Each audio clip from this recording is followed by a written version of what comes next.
Sa video na ito ay pag-uusapan po natin ang isang matinding pahayag mula kay Ginoong Charles Hoskinson. Sa mga hindi po nakakakilala sa kanya ay siya po ang founder ng Cardano. Sa kanyang interview kamakailan, diretsahan po niyang sinabi na ang SWIFT at ang mga traditional financial systems ay mawawala at tuluyang mamamatay. Pero bakit kaya niya ito nasabi at ano ang mga ebidensya ng kanyang ginamit para suportahan ang kanyang matinding pahayag dito? Kaya ayan po ang siyang ating pag-uusapan sa video na ito, pero bago po tayo magpatuloy ay pakibasa na lamang po muna ang disclaimer dito po sa ibaba ng ating screen. Arayan, bakit nga ba sinasabi ni Ginoong Charles Hoskinson na mamamatay ang SWIFT at maging ang iba pang mga traditional financial system? Yan, ayon po sa kanya, ang dahilan ay simple lamang. Ang mga traditional financial systems gaya po ng SWIFT ay sobrang komplikado at mabigat ang requirements pagdating po sa trust. Sa madaling salita, kailangan mo pang dumaan sa maraming proseso bago ka makapagpadala ng pera. Minsan may delays at may mga dagdag na fees pa. Samantalang kung gagamit ka ng blockchain tulad ni Cardano o kahit ibang mga crypto network, mas mabilis at mas madali. Halimbawa, sa isang multi-signature wallet gaya po ng Ledger, isang click lang at gamit ang biometric authentication mula sa iyong Android or iOS phone, agad ka nang makakapag-confirm ng transaction. Sa market impact, kapag mas maraming tao ang masasanay sa ganitong klase ng bilis at convenience, maaaring unti-unting mawalan ng relevance ang SWIFT at iba pang katulad nito. Posibleng mas tumaas po ang adoption sa mga blockchain projects tulad ni Cardano, kaya pwedeng makaapekto ito sa pagtaas ng demand at presyo sa market. Ano po ang kahinaan ng legacy financial systems ayon kay Ginoong Hoskinson? Tinawag po mismo ni Ginoong Hoskinson na broken system ang mga traditional financial infrastructures. Ayan. Ang rason ay dahil mahal, mabagal, at hindi kayang makipagsabayan sa bilis ng blockchain. Isipin po ninyo, sa SWIFT, kailangan pang dumaan ang pera sa iba't ibang bangko at saka middleman bago makarating sa padadalhan nito. Samantalang ang blockchain transaction, halos instant ang dating. Walang wala pong tanong-tanong at walang masyadong fees.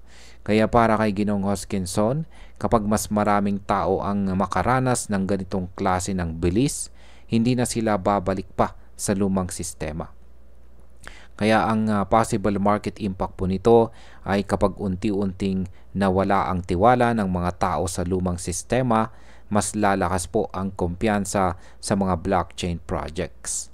Dahil dito, pwede pong lumakas ang demand sa mga tokens tulad ni ADA na pagmamay-ari ni Cardano.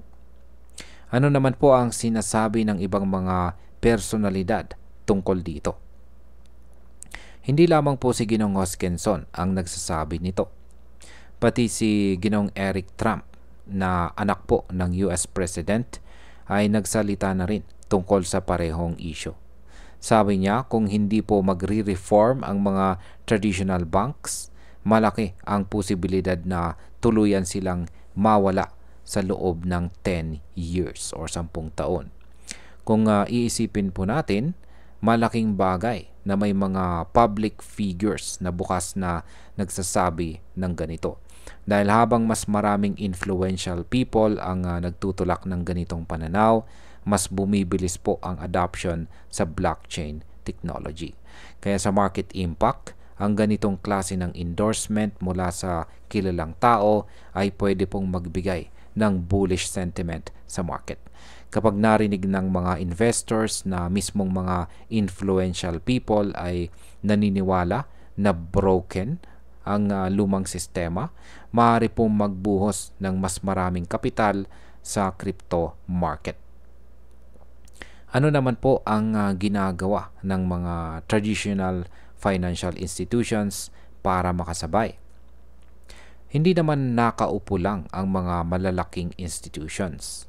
Halimbawa, si JP Morgan ay gumawa ng Onyx platform na blockchain based para sa instant payments. Si Swift naman ay nakipag-partner kay Chainlink para mapabilis at mapaganda ang kanilang serbisyo.